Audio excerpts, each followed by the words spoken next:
พี่น้องนะคะบังคับให้เป็นข้าบ่อยว่าไม่ยั่งมากนะคะพี่ตะโตคนโลนนะคะมาปนเอาน้ำมันขอประกอบนักร้องคนสวยกันนะคะ อยากจะให้นักร้องคนสวยมอบโชคกับพวกเราค่ะโปรโมชั่น1 รางวัลดีไหมคะแล้วก็กล่องนั้นอะไรเอ่ยโต๊ะจีน1 รางวัลดีมันเป็นดาราช่วยเลยนะคะโต๊ะ4อยากได้ยกมาโยกคือบ่ได้เป็นบ้าอันนั้นเนาะโปรโมชั่น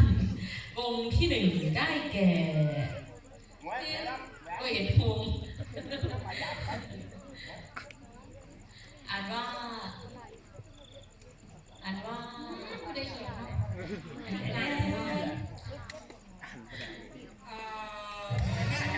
นเจนแว่มือหนัง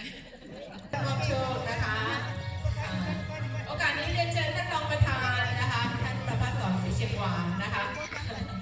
มามอบรางวัลพร้อมกับเชิญรางวัลมาด้วยเลยนะคะอีก1 รางวัลนะคะ